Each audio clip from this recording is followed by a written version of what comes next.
Assalamu alaikum, dear students. Our today's topic is it's about tense. As you can see over here, I've highlighted it, the topic tense, and we know that this topic is a very important topic, and this is one topic that is much feared by lots of students. So what a tense is, how do we use tense in the English language, all that. What basically tense means, that's something we need to understand primarily. So it is a verb form. Now this is really important. As you can see, tense, it is a verb form which refers to some specific point in time. Now this is the whole definition of tense, right? It's a verb form that refers to some specific point in time. All right. Now, how many forms are there of a verb? So we have as I've written over here, go, right? Now this is our verb. Go is our verb, right? This is a verb. And this go is, as I've written here, I'm sure you are able to say this, it is a base form. Go is a base form. This is the original form, right? Base form. And from this base form, we have other forms like goes, which is the singular form. Goes is the singular form that is used in the present simple tense. Like V1. Now V1 means the first form of verb. And then we have went, gone, and going. So how many forms are there in total? There are goes, which is the singular form. Went is the second form, which is V2. Now what is this? This is basically V2. And then we have gone. This is referred to as V3. And then we have going. This is referred to V4. So we have four forms. Goes, apart from the base form. Went, gone, and going. These forms are referred to as derived forms. I've written over here derived. These all forms are stemming from the base form, which is go, right? So verb tense is basically a verb form. Now as I've written, and what is a verb? Again, you see the definition of a verb. Any word which refers to any activity, any action is called a verb, right?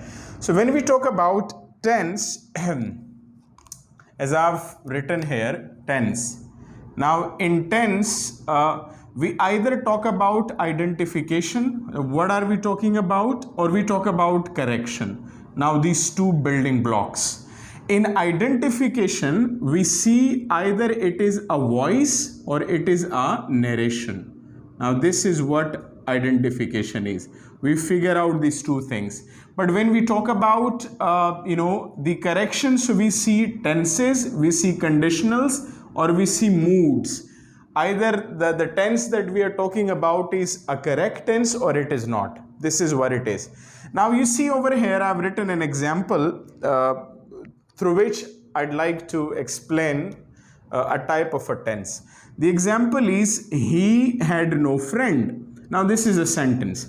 And over here we have the verb form. And the verb form is V2. This is V2. So as we all know that the V2 form is basically used in the past indefinite tense. Past indefinite tense, as I've written over here. I'm sure you can say this. So from the verb form, we are able to recognize, or we are able to decide what tense it is.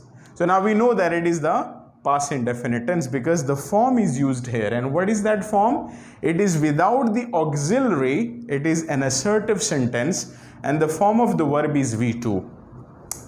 Now similarly, I've written another sentence over here, B, the sentence B, which it hurt me. Now this is a sentence. It hurt me. For instance, if this sentence is given to me in any paper or in any exam, and I am asked to transform this into passive voice. How will I do it?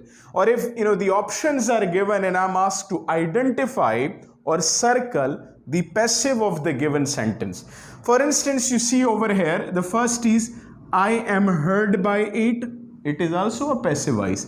And the second is I was heard by it. This is also a passive voice. So first of all, we need to identify this active voice sentence, the tense of this active voice sentence.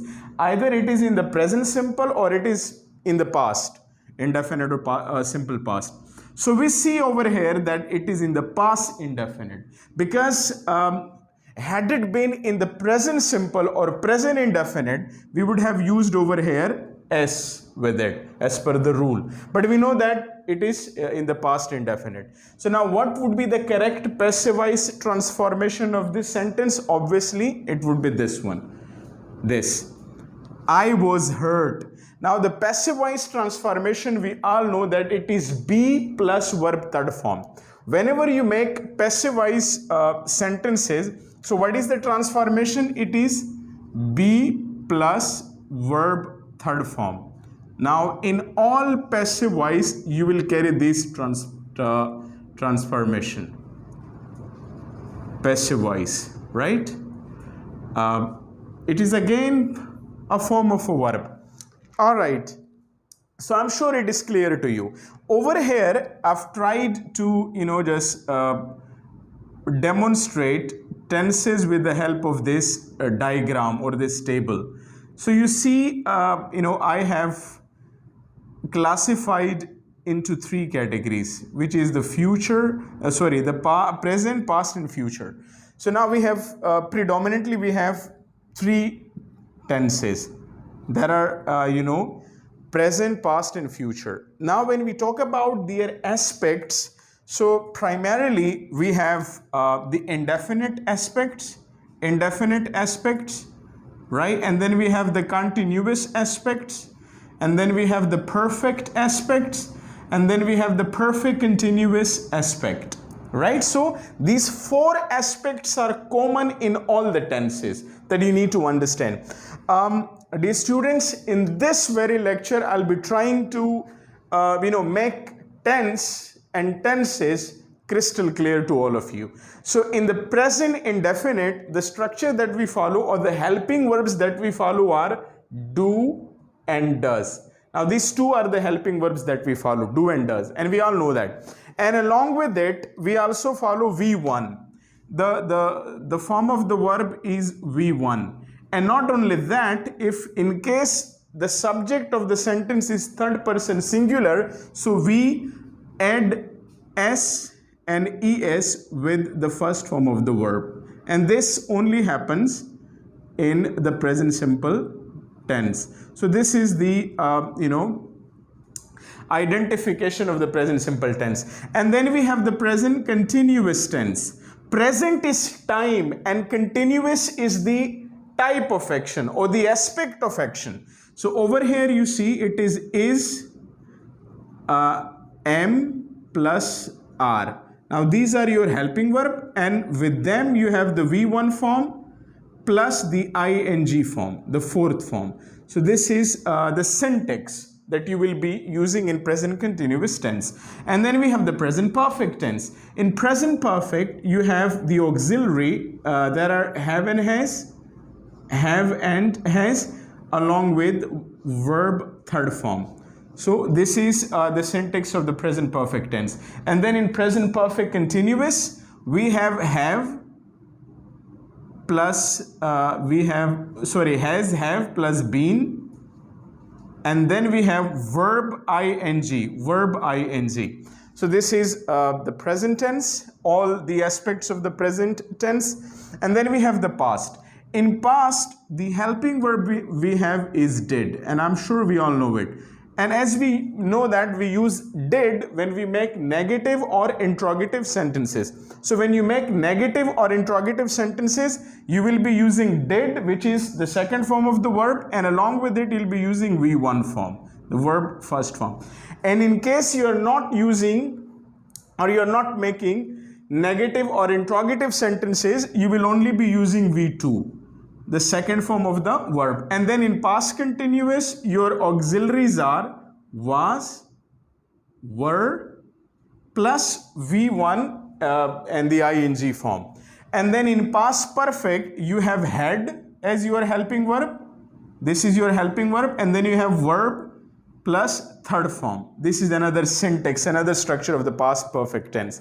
And in past perfect continuous, you have had been, you see had been, V1 plus ing, had been V1 plus ing. Now we come to the future. In future, you use either will or shall. These are the modal verbs. And with them you use in future simple, or in future indefinite, you use the first form of the verb, will or shall plus V1. And in future continuous, you will be using will, shall plus be plus V1 plus ing. That is in future continuous. And in future perfect, you will be using will or shall plus have plus verb third form. In future continuous, you will be using will plus shall plus have been plus the fourth form of the verb, the ing form of the verb. That's how it works. So as we have discussed this, now when we talk about time, so we refer to time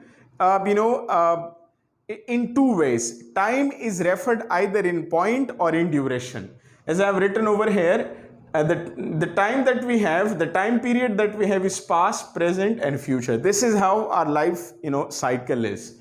And this is the infinite line that is moving on. So we are somewhere in between in this very time period, right? So time is expressed either in duration or it is expressed in point. If I say I met him at 5 o'clock, now 5 o'clock over here is a point. But if I say I've been living here for 4 years, now 4 years is a duration of time. So you need to keep that in mind as well.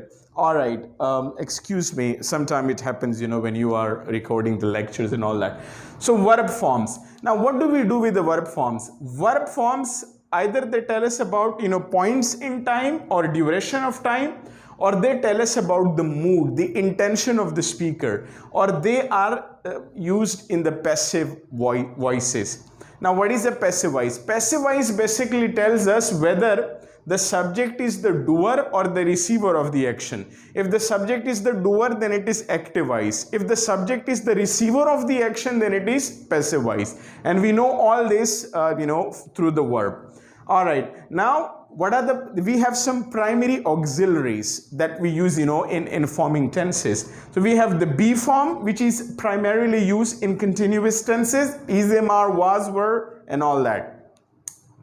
And then we have the do form, which is the indefinite, that is used in indefinite tenses, like you use do, does, did, and will or shall, that you use in the future. And then we have the have form. So the have form is used in the perfect tenses, like have, had, will have. These are the perfect tenses. And the combination of all these forms, I'm talking about all these forms. This is the perfect continuous tenses. When you combine all these, you have a tense called perfect continuous tense. Either present perfect continuous tense, past perfect continuous tense, or the future perfect continuous tense. Now, as I've said, we have past, present, past, future. And then there were how many aspects were there? There were 4 aspects. Indefinite, continuous, perfect, and perfect continuous. Now I'm going to show you what those aspects are. What indefinite means? Indefinite basically means a frequent action, a permanent action, action that happens repeatedly. And then we have continuous. So continuous means action that is temporary. That is going on, a going on action. Like right now I'm delivering a lecture. I'm recording my lecture. I'm, teaching you about tenses. Now this is a going on action because I'm not always teaching, tenses, or I'm not always recording lectures. So you need to know that I record lecture. Now that is a permanent action, and that will be in indefinite tense. And then we have the perfect tenses. Now what does perfect tense means? Perfect tense basically means the action is complete, or it is a done action, right? And then we have the perfect continuous tense. Now, perfect continuous tense means actions going on from some point or duration of time. Like, I've been teaching for 12 years. So I started teaching 12 years ago and I'm still teaching. So this is a going on action, or it is an incomplete action, right? I hope it is clear. Now I have written a few examples over here, and it is the first example is it is raining since 9 a.m. Since 9 a.m. Now, I'm asking you people, either this is a correct sentence or it is an incorrect sentence. Now, this sentence is not a correct sentence because the tense is present continuous, and in present continuous, we do not mention the time period or the time duration. As I'm saying over here, it is running since 9 a.m. And if I'm like reporting the action, if the time is like 12 p.m. or 12 a.m., right? It started raining from 9 a.m. and now it is 12 p.m. So, it has been raining for how many? For 4 hours? It has been raining for 4 hours. The action started at 9 a.m. and I am reporting it right now at 12 p.m. So this action cannot be used in the present continuous tense, or in simple word, in present continuous tense or in present simple tense, you do not essentially mention the time. So we have to change it into present perfect continuous. Now, what is a present perfect continuous tense? As I've written over here, partially complete, further incomplete. To 12 o'clock, the action is complete, but still it is raining. I mean, it is continuously raining. So it is moving on. So I would say it has been raining since 9 a.m. This sentence will be, transformed into the present perfect continuous because I'm giving the reference of time. And through this, I have come to another point, which is time has two references. When you talk about the references of time, there are two. Relate, I mean, to what time you are relating the action and reporting the action. So I'm relating it to 9 a.m. the action and reporting it right now at 12 p.m. So, you have to talk about, you have to know this references as well. The other action is, the other sentences are, you are, were, will be very shy in childhood. For instance, when we talk about our life period, so we have childhood, we have childhood, and then we have youth, and then we have old age. These are the three periods that we have. Overall, we have teenage and other as well, but I'm just now restricting myself to these three periods. So if right now I am in my youth, so what would be the correct option? If right now you are in your youth, so I would say you were shy in your childhood. This would be the correct option over here, or correct sentence over here. Look at the second sentence.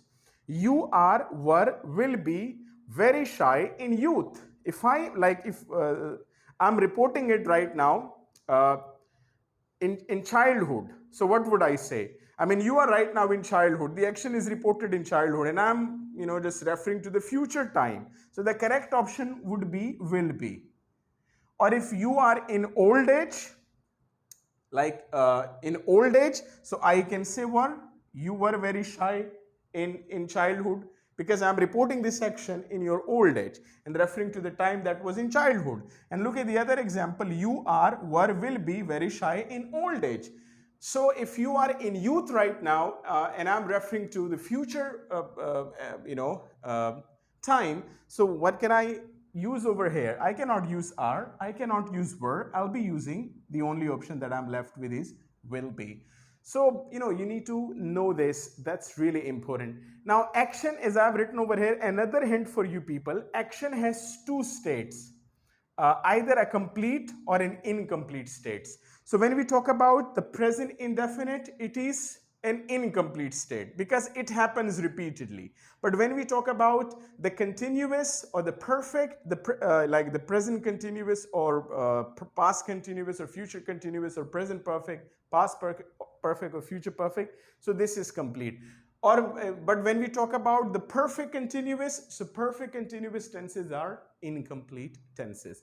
This was a lecture about tenses. I'm sure that it was insightful. It was very informative, and you can see over here I've given you another hint, which is time plus state.